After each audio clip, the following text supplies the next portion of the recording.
Welcome to our PHP web course. In this class, we will learn how to create a database and begin to learn how to work with a database. We will use phpMyAdmin to create and manage our database. In your XAMPP control panel, in addition to launching the Apache web server, you now need to launch the MySQL database. The easiest way to get to the administration interface is to click the Admin button. However, you can also type in phpMyAdmin after localhost, and that will bring you to this interface here. So phpMyAdmin is an administrative interface to the database. It allows us to view our databases, to create a database, to create tables, modify, to delete, etc. phpMyAdmin comes with several databases already, and these are used to manage the MySQL applications. These are databases that I have put there. You are looking at the home page, and there is a home icon that will always allow you to get back. You will notice there are different tabs in order to perform different types of operations. There is also information about the database server and the web server and phpMyAdmin. This is the collation that we will be using. It is very similar to using a character set in HTML. So we will first learn how to create a database. You need to be at the home page. Remember to click the home icon and then choose the Databases tab. When you click that tab, you will see the existing databases that you have. You also have the ability to create a new database, and you can see in this text box they are asking you for the database name. Notice they have the default collation already set for you. So I will type in my blog and I will click Create. Notice now in the left-hand navigation panel you see that we have our database created. However, there are no tables in this database. Tables contain the data. So now we are prompted to create a table. So I will type in the name of the table. I need to indicate how many columns I need. It just so happens that I only need 4. If I needed more or less, I could adjust that with these arrows. Now I click the Go button.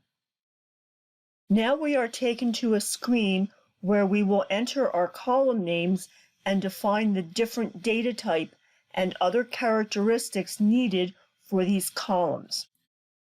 When working with a table, the columns are the column headings, and inside the table, every row will contain the data that is represented by that column heading.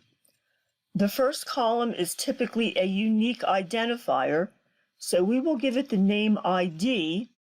The type will be an int, which happens to be default. It's also going to be an auto increment, meaning that the number will automatically be placed there and it will increment every time a new record or row is added. We will also make that what is called a primary key, so you will see this box pop up and just click Go. We don't need to add the collation because it will be inherited from the database itself, which we just set.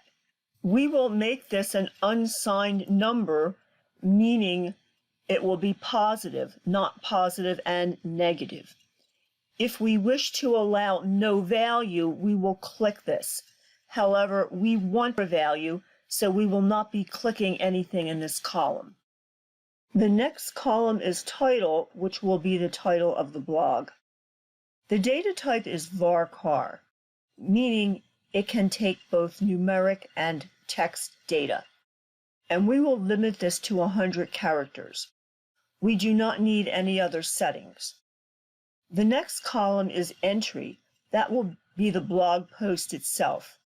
The data type here will be text, and we do not need any other settings. The next column will be the date entered. This will be the time that the user posted the blog post. The data type will be a timestamp, meaning it's the actual time that the data was entered. When you click this arrow, you need to scroll down and find timestamp. We do not need to set any other values.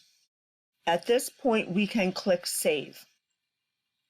Once you click Save, you're taking into the table structure view where you can see your column names and all of the other settings.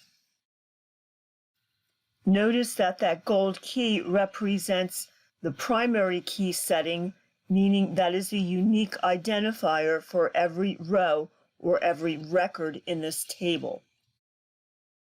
Notice in the navigation pane, we now see the table. In the navigation pane, we have the ability to collapse and expand our databases to see the different tables that are in them. I can expand my table and I can see the columns that are in it. If I click on my table name now, it will take me into the Browse tab where I can see my data. However, we have no data yet. We just see the column names. Now we will enter one row of data in our table. You need to make sure that the table name is selected. From there, you will go to the Insert tab. It gives us the ability to enter 2 rows of data. We only want 1 row right now. Notice we see the column names and the data type. And we also see the value column here. We will be entering data in this value column. Because we have an auto increment number for our ID column, we will not enter a value. We will only enter a value for the title and entry. The date entered column is an automatic timestamp, and the database will put that time there automatically. Now I have entered some data for my title and entry, and I will click Go. Now we see the confirmation message that 1 row was inserted at ID 1. So the first number in the ID column is 1. It is showing us the SQL statement that was used to insert the data. It is much easier to use phpMyAdmin to create these statements than it is to use PHP. Now I can go back and click on the name of the table and I can view the table and the data. So here we see the column headings, and here we see the first record or row. We see ID number 1, we see the title and entry, and we also see the date that MySQL has entered for us. So now that we have the database created and the table set up, we can now use PHP to connect to this database, and we can create a form so that the user can add a post to the blog.